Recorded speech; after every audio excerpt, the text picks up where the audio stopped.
Happy Ugadi అండి. Happy Ugadi to all. మా subscribers అందరికీ, మా వ్యూవర్స్ అందరికీ ఉగాది శుభాకాంక్షలు. ఈరోజు ఉగాది పండుగ కాబట్టి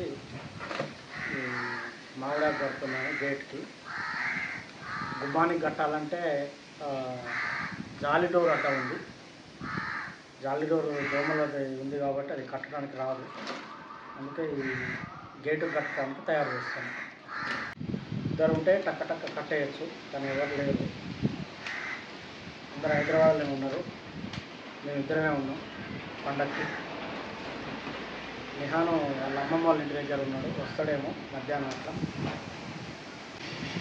అజయ్ కూడా హైదరాబాద్లో ఉన్నాడు. ఇది మామిడి చెట్లే ఇవి. కాకపోతే ఎండాకాలం బాగా ఇగురు రాలేదు ఈసారి ఎక్కువ. ఏప్రిల్ నెలలోనే చాలా ఎండలు ఉన్నాయి, అందుకే ఇగురు రాలేదు.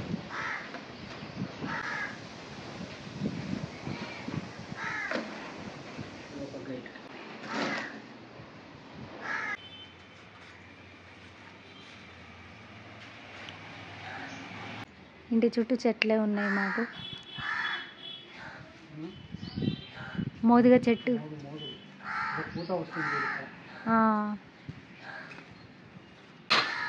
ఇదేమో ఇది ఆరె చెట్టు, అది మోదుగ చెట్టు, ఇది ఆరె చెట్టు. ఆవుపడే పెద్ద చెట్టు ఏమో నేరేడు చెట్టు, మామిడికాయ చెట్టు, మ్యాంగోస్ కూడా కాస్తున్నాయి. అది పుల్ల మామిడి సీజన్ అంతా అయిపోయాక స్టార్ట్ అవుతుంది. అది ఓన్లీ పచ్చడికే. మా ఇంటి చుట్టూ చెట్లే ఉంటాయి కాబట్టి సమ్మర్లో కూడా చల్లగా ఉంటుందండి.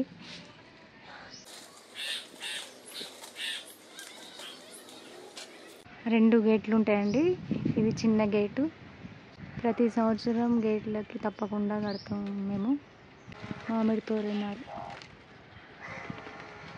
కట్టవసరం లేదు, మొత్తం ఇంటి చుట్టూ మామిడి చెట్లే కాబట్టి ఆల్రెడీ తోరణాలు లాగానే ఉంటాయి. తెంపండి తెంపండి.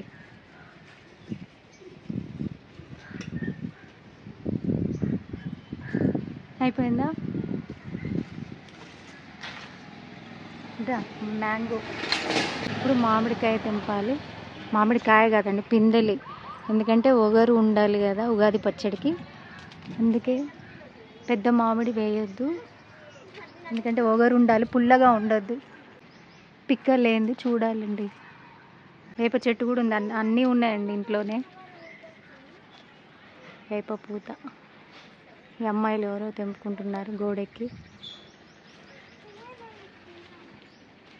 ఇంకా చేయలేదా మీరు ఉగాది పచ్చడి?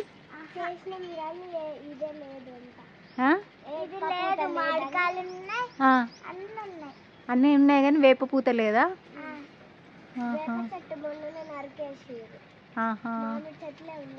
వేప పూత వేయాలి కదా, మొత్తం 6 వేసిర్రా? చిన్నకాయ, ఎందుకంటే ఒగరు ఉండాలి, పులుపు ఉండొద్దు కదా.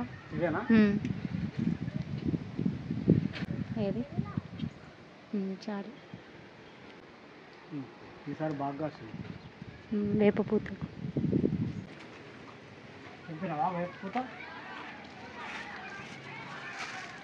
కొంచెమే ఇదంతా మీకు చాలే. ఇక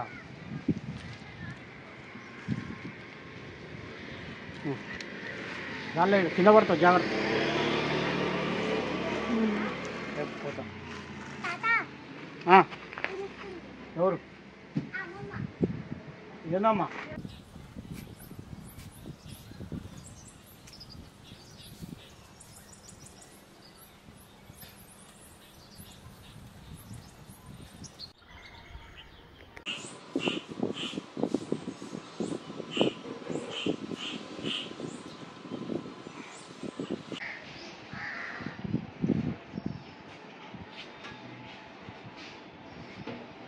హలో అండి, అందరికీ హ్యాపీ ఉగాది అండి. ఈరోజు మేము ఉగాది పచ్చడి చేసుకోలేదండి. అది ఇద్దరమే ఉన్నాం కాబట్టి కొద్దిగా చేస్తున్నాను. అది ఎట్లాగో చూపిస్తానండి ఈరోజు.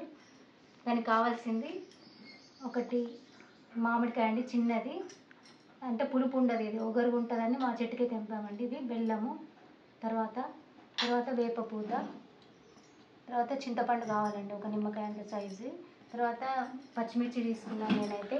కొంతమంది మిరియాలు వేసుకుంటారండి, కానీ పచ్చిమిర్చి అయితే నాకు ఇష్టమని ఇది తీసుకున్నాను. తర్వాత సాల్ట్ కొద్దిగా, మొత్తం 6 రుచులు అండి, మొత్తం 7 రుచులు అంటారు కదా, ఇలా 6. చింతపండు రసం తీసి పెట్టుకున్నాను. ఇప్పుడు దాంట్లో ఫస్ట్ ఈ మామిడికాయ కూడా చిన్న చిన్న ముక్కలుగా చేసుకున్నాము.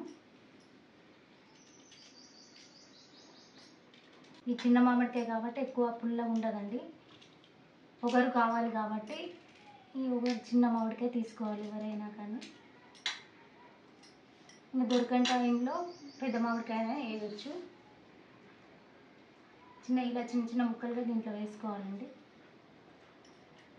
తర్వాత కొద్దిగా బెల్లం వేసుకోవాలండి. ఈ పచ్చిమిర్చి ఇలా 2 ముక్కలుగా కట్ చేసుకొని అలా వేసుకోవాలి.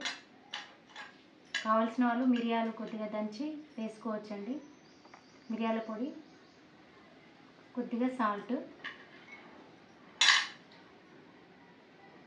వేప పూత ఇలా కొద్దిగా, ఇది ఇప్పుడే కడిగాం కాబట్టి తడి ఎక్కువ ఉందండి.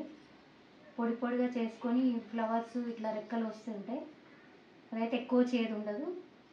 ఇలా కొద్దిగా వేసుకోవాలి.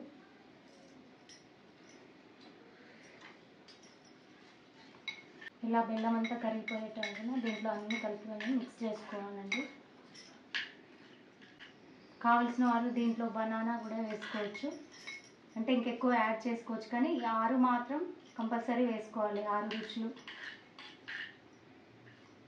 ఈ హెల్త్కి కూడా చాలా మంచిదండి, కానీ ఓన్లీ పండుగప్పుడే తీసుకోవాలని కాదు, కానీ హెల్త్కి కూడా మంచిది. అన్ని రకాల చేదు, తీపి, వగరు, కారం అన్నీ కలిపి ఉంటుంది కాబట్టి హెల్త్ పరంగా చాలా మంచిది. ఇలా అయిపోయిందండి. ఇప్పుడు దీన్ని ఇలాంటి వాటిలలో తీసుకున్నాము.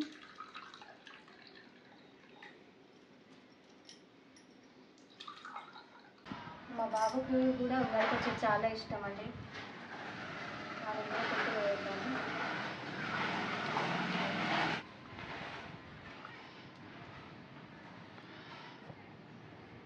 బాగుందండి, ఈజీగా చేసుకోవచ్చు, అందరూ చేసుకోవాలి, ఎందుకంటే హెల్త్కి మంచిది కాబట్టి. ఉగాది పచ్చడి చేసుకున్నాం కదండి, ఇప్పుడు ఉగాదికి స్పెషల్ ఉగాది భక్ష్యాలు చేసుకోవాలి. ఇప్పుడు దానికి ఆ భక్ష్యాలకు కావాల్సిన ఏమేంటివో చూడండి. ఆల్రెడీ మైదా పిండి ఇలా కలుపుకొని పెట్టుకున్నాను, 1 గంట సేపు ఇట్లా కలిపి పెట్టుకోవాలండి. తర్వాత గ్లాస్తోని మైదా పిండి 1 కప్పు ఈ గ్లాస్ తీసుకున్నానండి. బెల్లం కూడా సేమ్. తర్వాత శనగపప్పు కూడా నానబెట్టుకొని 1 గంట ముందు నానబెట్టుకొని ఇట్లా పొడిగా ఆరబెట్టుకోవాలండి జల్లి గిన్నెలో, అది కూడా ఈ గ్లాస్తోనే తీసుకున్నాను కొలత. తర్వాత ఇలాచీ పౌడరు, నెయ్యి కావాలండి, నెయ్యితో కలుపుకున్నాను మైదాపిండి కూడా. దాని మీద ఇట్లా చేసుకోవడానికి కూడా నెయ్యి కావాలి. ఇప్పుడు ఈ శనగపప్పుని మిక్సీ పట్టుకోవాలండి పౌడర్ లాగా.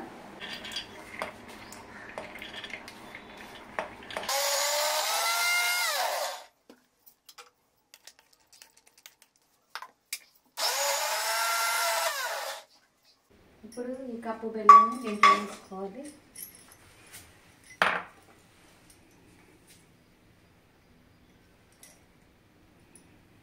కొన్ని బెల్లం కలిసేలా కొన్ని వాటర్ పోసుకోవాలంటే.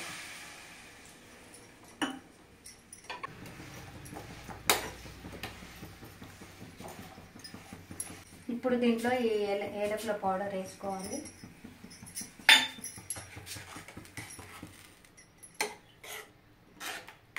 ఇప్పుడు ఈ బెల్లంలో మనం ఉడకబెట్టుకున్న శనగపప్పు మిక్సీ పట్టుకున్నాం కదండి, అదంతా దీంట్లో కలుపుకోవాలి.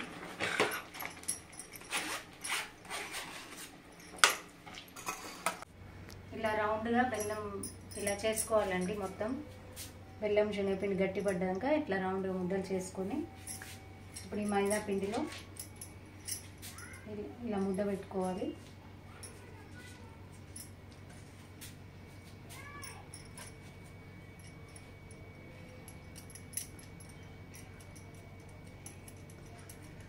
మొత్తం ఇలా దగ్గరికి అనుకున్న తర్వాత కవర్ అయినా కానీ లేకుంటే బటర్ పేపర్తోనైనా కానీ పైన పెట్టుకొని రౌండ్గా ఒత్తుకోవాలి.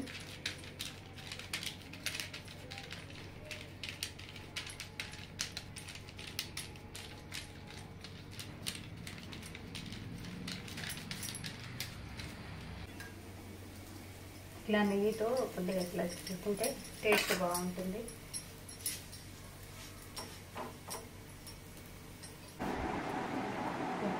కూర్చో, బాగుందా? మంచి కూర్చో, స్ప్రే వెనక కూర్చో.